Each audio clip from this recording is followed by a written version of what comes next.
¿Sabías que algunos de los primeros avances científicos en la química no fueron creados por el ser humano? A lo largo de este video te voy a mostrar algunos de los avances que se han tenido en la historia de la química desde que se tiene conocimiento de la humanidad. Te voy a mostrar algunos avances y con el paso del tiempo cuáles fueron los aportes más significativos que realizaron algunas de las culturas antes y después de nuestra era hasta la época moderna. Quédate para que conozcas más al respecto. ¿Qué tal? Soy el profesor Carrillo, maestro en secundarias, ya con más de 4 años de experiencia y maestro en educación con intervención en la práctica educativa. Como te comenté al inicio, en este video te voy a platicar un poco de cuáles son aquellos rasgos característicos de la química desde sus inicios, es decir, vamos a hablar de la historia de la química. Te voy a mostrar algunos de los avances más importantes que han permitido que la química se consolide como la ciencia tan compleja y novedosa que es hoy en día, porque no siempre fue así. Tuvo sus inicios y le costó bastante salir adelante a la química en su concepción como una ciencia formal. Vamos a comenzar entonces. Lo primero de lo que vamos a hablar al momento de mencionar cuáles son los inicios de la química, cómo es que surgió esta ciencia, qué cambios ha tenido a lo largo del tiempo y cómo se ha consolidado como la ciencia moderna que conocemos hoy en día, primero vamos a necesitar definirla. ¿Por qué? Porque si no comprendemos antes qué es lo que sabemos hoy, que es la química como ciencia, nos va a ser más complicado entender cuáles son esos avances que realizaron las culturas anteriores a la época moderna que conocemos nosotros. Además, ya hemos tenido algunas clases y puede que tengas ya una idea de a qué nos referimos cuando hablamos de la química, pero ahora te doy una definición más formal para que estemos todos en la misma frecuencia.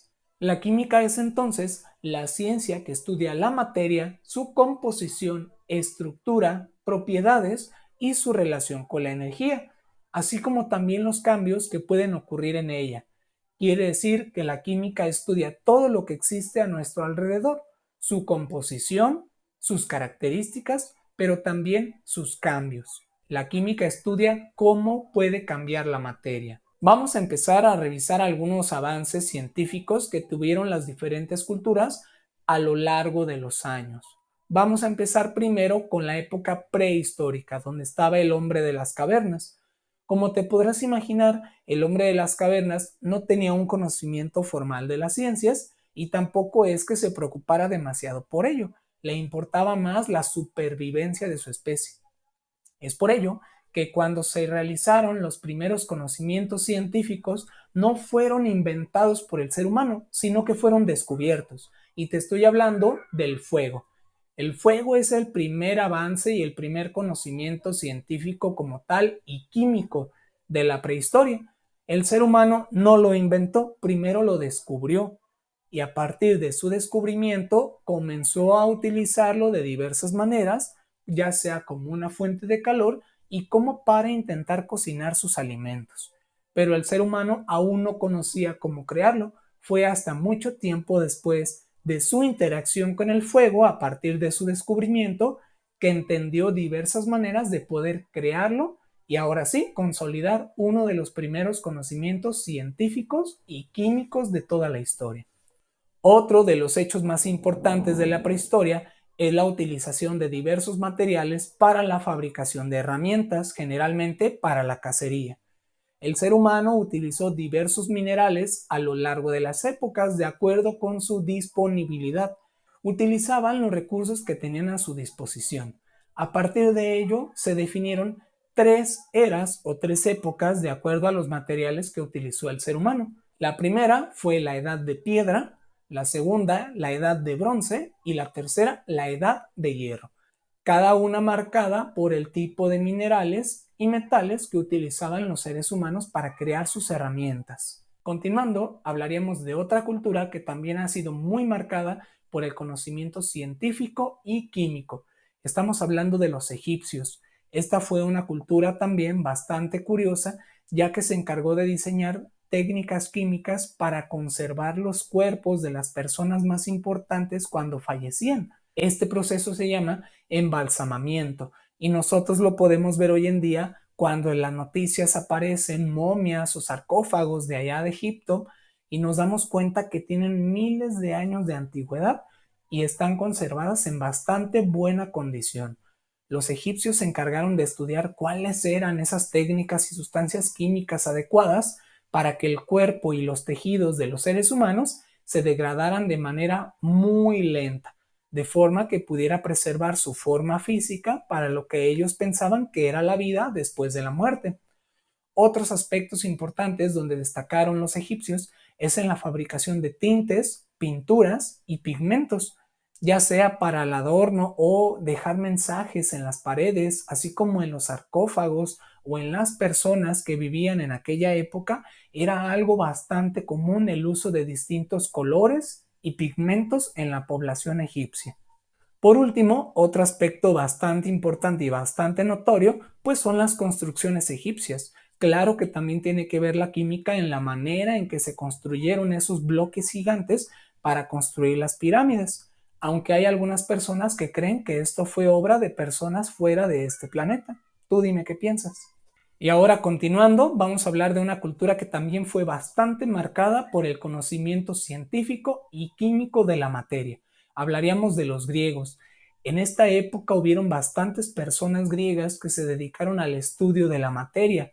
Por ejemplo, Tales de Mileto fue de las primeras personas en proponer que todo lo que existe a nuestro alrededor está hecho a partir de algunos elementos que la forman. Es decir, Tales de Mileto empezó a hacerse preguntas y a comprender que nosotros estamos hechos de componentes más pequeños y esos componentes más pequeños de otros aún más pequeños. Otras ideas relevantes, hablando de los griegos, es que ellos tenían la concepción de que existían cuatro elementos que eran aquellos que formaban todo lo que existía a nuestro alrededor.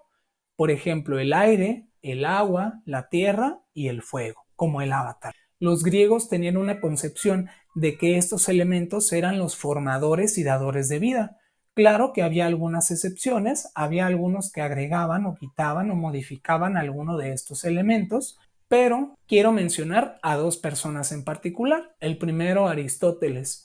Él mencionaba que además de toda esta parte elemental, existía algo llamado éter, lo cual constituía la esencia de toda la materia, incluidos nosotros.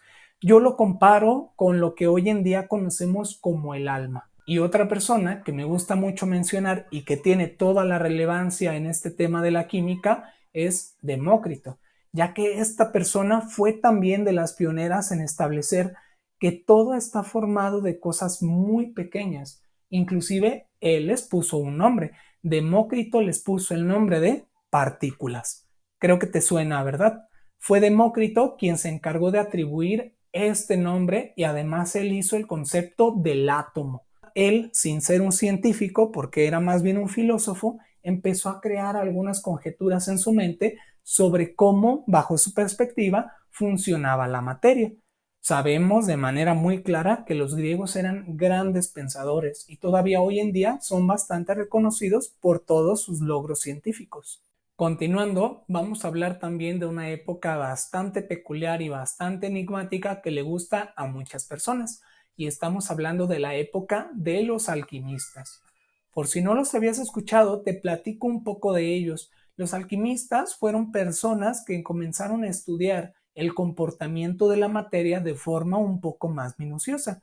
Pero así como lo hacían de forma minuciosa, le cargaban un alto nivel de esoterismo, de misticismo, de magia a lo que ellos realizaban. Por eso te pongo aquí en pantalla una imagen de ese mago o gnomo que a veces anda por ahí en redes. Si no lo conoces, ve a mis shorts, es muy probable que ahí lo encuentres. Pero volviendo a los alquimistas, ellos eran personas que se encargaban de crear pociones, tónicos, esencias, elixires, todos con propiedades muy peculiares y mágicas. Hay un detalle muy importante y que se menciona en los libros de alguna saga de brujos, y es que los alquimistas buscaban crear algo llamado la piedra filosofal. La piedra filosofal era aquel artefacto mágico y místico que buscaban crear los alquimistas, el cual, bajo su cosmovisión, creían que era capaz de darle la vida eterna a quien lo poseyera, así como darle algún poder mágico, si lo quieres ver así. Ellos creían que la piedra filosofal también permitía hacer un proceso de transmutación. ¿A qué me refiero con la transmutación? A poder convertir un elemento o una materia en algo completamente diferente. Por ejemplo, se dice mucho que ellos buscaban algo que permitiera transformar todas las cosas que tocara en oro, como si fuera el toque de Midas. No sé si lo has escuchado. Los alquimistas eran personas bastante peculiares. Eso sí, había bastante gente que nunca les creyó y hoy en día es difícil comprender si había algún alquimista que fuera realmente tan poderoso en este sentido mágico. Lo que sí se les puede atribuir y hoy en día se les agradece muchísimo a los alquimistas es que los alquimistas se encargaron de establecer procesos de purificación de sustancias, de separación de mezclas y de extracción de metales a partir de mezclas. Los alquimistas se encargaron también de establecer los métodos para obtener aceites esenciales de muchas plantas que hoy en día, por ejemplo, se usa en la perfumería, además de ser motivo de inspiración para un montón de historias sobre magia y sobre hechicería. Me gustan mucho los alquimistas, tienen un toque muy misterioso y muy mágico. Tal vez en otra ocasión deberíamos hacer un video hablando más a detalle de ellos, pero si tienes más curiosidad, te invito a que los busques en internet para que conozcas un poco más a qué me refiero, por ejemplo, con la piedra filosofal. Con el paso del tiempo se fueron desplazando estos alquimistas y aquellos procesos que estaban mejor ordenados fueron siendo adoptados por otras personas entendidas de la ciencia. Terminaríamos hablando de una persona en particular para que no sientas que hablamos demasiado de tantas personas, y esa persona es el irlandés Robert Boyle. Tal vez te suene el nombre si tú ya estudiaste la preparatoria. Él se encargó por ahí junto a otras dos personas de establecer leyes que se aplican a los gases. Y justamente por eso lo mencionamos aquí. Robert Boyle fue una de las personas que se encargó de estudiar de qué manera se están formando los gases.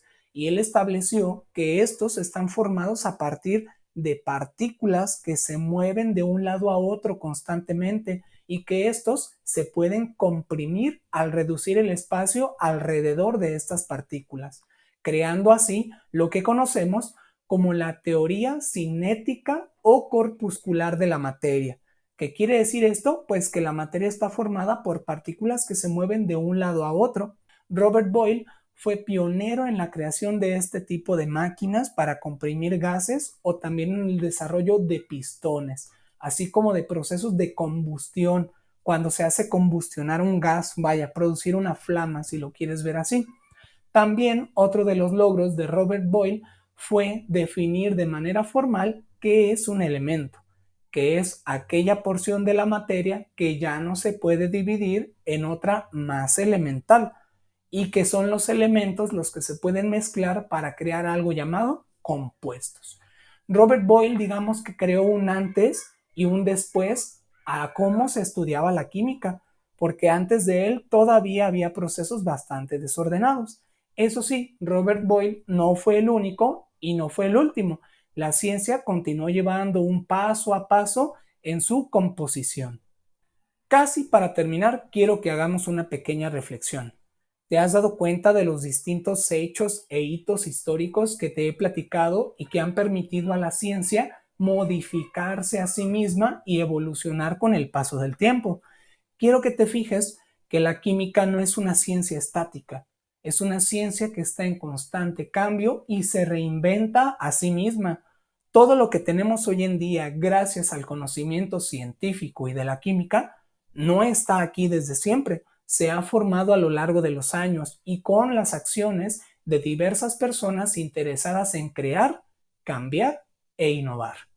Te invito a que pienses un momento qué cosas de tu día a día crees que en un futuro podrían ser diferentes gracias a algún avance científico o de la química. Piénsalo un momento. Y para terminar ahora sí, puedes decirme qué te pareció el video, si crees que deberíamos agregar alguna otra cultura, ser más detallado, tal vez hablando de los alquimistas o de la prehistoria. Te leo en los comentarios si tienes algo que comentarnos. Con eso terminamos este video. Te agradezco mucho que hayas llegado hasta aquí. Por favor, no olvides suscribirte y compartirlo para que más personas conozcan cómo la química ha cambiado con el paso de los años. Recuerda que puedes ver más videos que subo cada semana. Estoy seguro que vas a encontrar alguno ideal para ti. Me puedes encontrar en YouTube, en Facebook y en TikTok como Profesor Carrillo. Y sin más que agregar, gracias por tu atención, que tengas excelente día y hasta luego.